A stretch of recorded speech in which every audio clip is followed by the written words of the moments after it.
যেটা দেখে মানুষ বুঝতে পারবে যে বাঙালি এসছে। রসগোল্লা, মাছ, ভাত। খালি রবীন্দ্রনাথ নয়, শরৎচন্দ্র। বাঙালি বড্ড বেশি মেনে নেয় বলেই বাঙালি অধপতনটা হয়েছে। একমাত্র কলকাতা যেখানে আপনি 100 টাকায় বসে পেট ভরে খেতে পারবেন। উনি বাঙালি, আর ওটা নিয়ে যদি কাউ কিছু বলে, এটা আমি কখনো মেনে নিতে পারি না। আমি আমার মাতৃভাষাকে খুব ভালোবাসি। বাঙালি, আমরা গর্বিত, আমরা বাঙালি। কিন্তু আমরা বাঙালিরা কি কি কারণের জন্য গর্ববোধ করি, বা আজকের দিনে দাঁড়িয়ে বাঙালিদের কি কি ঐতিহ্য হারিয়ে যেতে বসেছে। বাঙালিরা সব কিছু মেনে নিতে পারে, কিন্তু কি কি জিনিস বাঙালিরা একদম মেনে নিতে পারে না। এই সমস্ত কোশ্চেন নিয়ে আজকের টপিক বাঙালির বাঙালিয়ানা। তো চলো দেখে নেওয়া যাক এই সমস্ত কোশ্চেনের পার্সপেক্টিভে কি বলছে বাঙালিরাই। বাঙালিরা সব মেনে নিতে পারে, কিন্তু কি বাঙালিরা একদম মেনে নিতে পারে না, কি বলে মনে করেন? সেটা আমি অন ক্যামেরা বলতেই পারবো না, সেটা হচ্ছে খুব রিসেন্ট একটা টপিক। সুতরাং আমার মনে হয় যে মানে যে ভবিষ্যৎ প্রজন্ম এই যে সবাই বাইরে চলে যাচ্ছে, মানে এই জিনিসটাকে আমাদের খুবভাবে মেনটেন করা উচিত যে এখানে একটা শিল্প গড়ে উঠুক, এখানে চাকরির ব্যবস্থা করা হোক। এই জিনিসটা খুব ইম্পর্টেন্ট। এর বাইরে আমি আর কিচ্ছু বলতে পারবো না। বাচ্চারা যাচ্ছে কেন, বাধ্য হচ্ছে যেতে।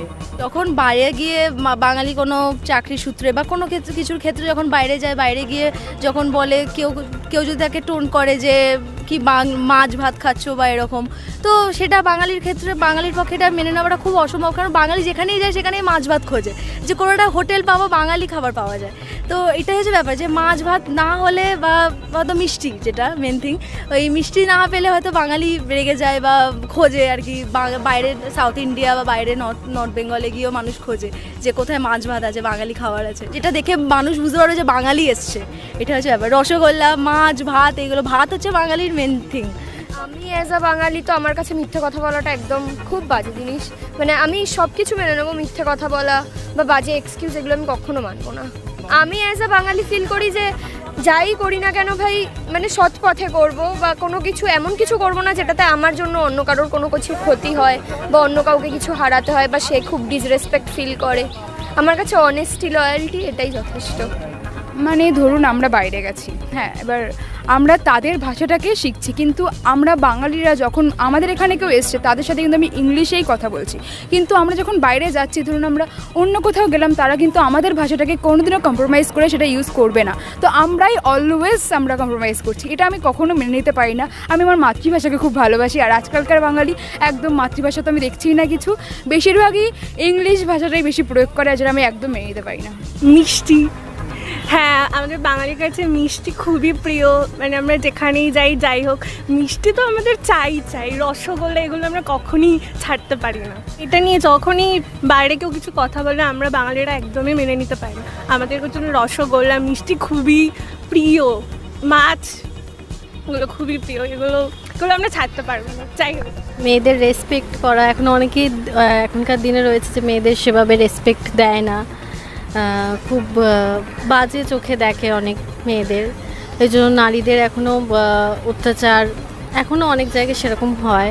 তিথি, রীতিনীতি এগুলো যদি কেউ মানে অমান্য করে বা কিছু প্রবলেম হয়, এগুলোই বাঙালিরা মেনে নিতে পারে না। বাঙালি এখন বাঙালি হয়েও বাংলা বলাটাকে মেনে নিতে পারে না। এটা একদম ঠিক। আর আমার মনে হয় না মাছ ভাত খাওয়া, আমাকে যখন আমি বাইরের স্টেটে খুব যাতায়াত করি, তো আমাকে যখন কেউ বলে আমি রেগে যাই না, আমি উল্টে ওদেরকে মানে বলি হ্যাঁ আমি তো তাই। মানে কে খেতে ভালোবাসে না মাছ ভাত? মনে হয় মানে ওদের যদি বাঙালি, উনি বাঙালি, আর ওটা নিয়ে যদি কাউ কিছু বলে তাহলে ওটা সহ্য করতে পারবে না। বাঙালিকে, বাঙালির মিষ্টিকে কোনোদিন ইনসাল্ট করা যাবে না। রসগোল্লা তো রসগোল্লা।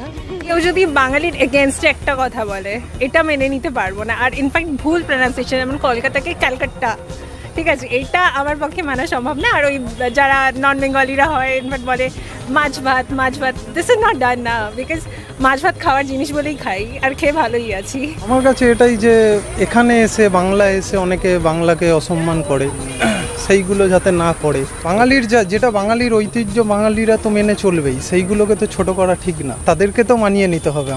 আমাদেরকে যদি এখানে এসে সেইগুলো নিয়ে মানে ছোট করা হয়, তো সেগুলো তো আমরা মেনে নেবো না। বড়দের সম্মান না করা, হ্যাঁ, ওটাই আমার মনে হয় যে বড়দের সম্মান না করা। কথায় কথায় এই সমস্ত ওই যে হিন্দি ইংরেজি বই দেখা, বাংলা সিনেমাটাকে একটুখানি হেট করা, একটুখানি হেট না করা, আর বাংলা সাহিত্য না পড়া, এটি সবচেয়ে বেশি জিনিস বাংলা সাহিত্য না পড়ে পড়ে বাংলা সাহিত্যর যে সৌন্দর্য সেটাই আমরা মিস করি, সেটাই আমরা শেষ হয়ে যাচ্ছি। এটা খুব মানে জটিল প্রশ্ন। বাঙালি বড্ড বেশি মেনে নেয় বলেই বাঙালি অধপতনটা হয়েছে। বাঙালি প্রচণ্ডভাবে মেনে নেওয়ার চেষ্টা করে, এই মেনে নেওয়াটাই সব থেকে খারাপ জিনিস। আমাদের নিজস্বটা আমরা বজায় রাখতে চাই না কিংবা চেষ্টা করি না, এখনকার জেনারেশন এটা আরও বেশি করছে।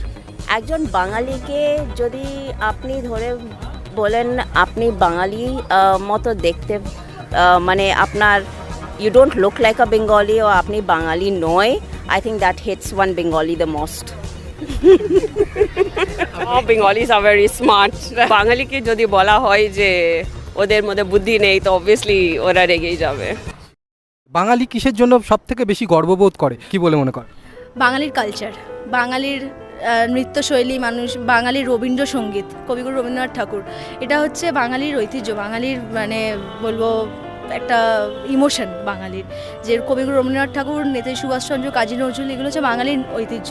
বাঙালির খাবার দাবার তো রয়েছেই, প্লাস এই যে কালচার ব্যাপারটা অল ওভার ইন্ডিয়াতে এটা রয়েছে। এবং হয়তো ওয়েস্টার্ন কালচারে এই ব্যাপারটা নেই, যে আমাদের ক্লাসিক্যাল ডান্স, ক্লাসিক্যাল যে গান সঙ্গীত, সেগুলো হয়তো বাঙালি মানে বাইরে এই ব্যাপারটা নেই। তার জন্যই বাঙালি আর কি গর্ববোধ করে এগুলোকে নিয়ে, এবং সেটা যেন বেঁচে থাকুক আজীবন। যেরকম পুজো পারপাস, দুর্গা পুজো, কালী পুজো, এই সমস্ত বড় করে যে পুজো হয়, এটা নিয়েই বাঙালিরা বেশি গর্ববোধ করে। আমরা বাঙালি, এটাই আমাদের গর্ব।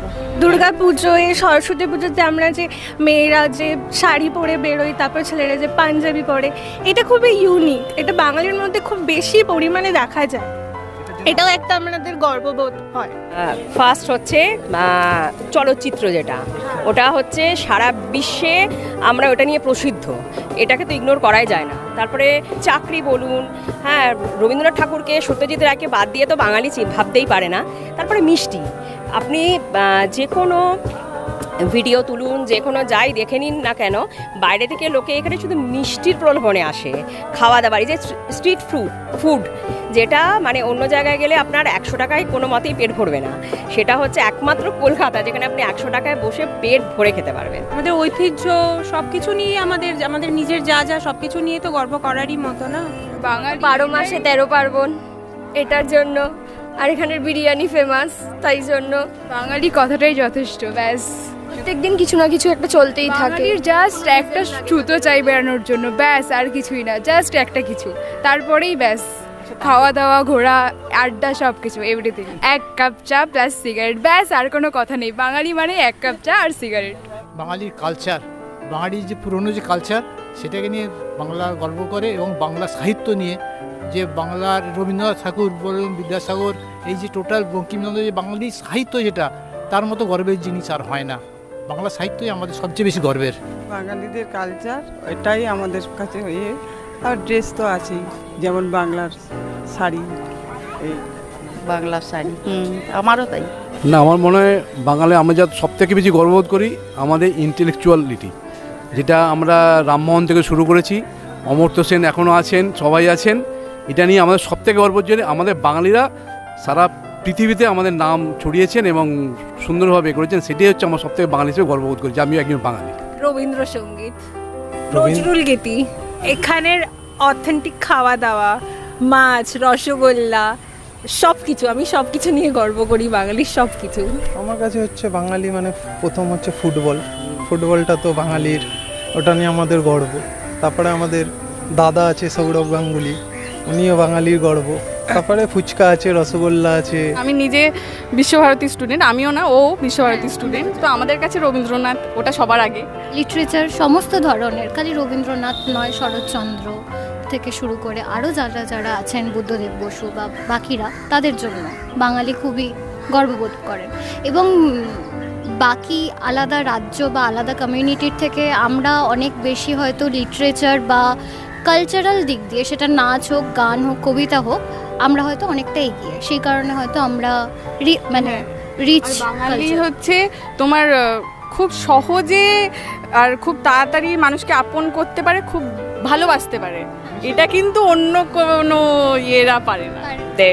That traditional dance they have during Durga Puja, that Lal Pader Shari, that is something that they are very, very proud of. Sidur Khela is one of their aspects, and also to মানে যদি বলা হয় ওদের মিষ্টি, মানে মিষ্টি না থাকলে বাঙালি কমপ্লিট নয়। সো আই থিঙ্ক ওর রসগোল্লা হোক না ইউনো টিপিক্যাল বেঙ্গলি সন্দেশ একটা হোক, ওটা মানে থাকা একটা খাবারের মধ্যে ডেফিনেট। ইতিহাস, বিকজ আই থিঙ্ক আমরা বাঙালিরা বা এই সাইডে যারা আছে মানে ওয়েস্ট বেঙ্গল বা সিন্স ইন্ডিপেন্ডেন্স বা প্রি ইন্ডিপেন্ডেন্স আপনি দেখেই নিতে পারেন কত মহান মহান লোকেরা মানে এসছে এই বাঙালিদের ইয়ে থেকে। তো আই থিঙ্ক হিস্ট্রি। সেটাই, আমি বাঙালি না কিন্তু আমি কলকাতা থেকে আছি, বাঙ্গালের মানে সিটি থেকে আছি, ওটাই আমার জন্য খুব প্রাউডের জিনিস। প্লিজ ফ্রন্ট অফ সোমনাথ চ্যানেলটাকে লাইক, শেয়ার অ্যান্ড সাবস্ক্রাইব করে দিও, কারণ আমরা সবাই ফ্রন্ট অফ সোমনাথের ফ্যামিলি।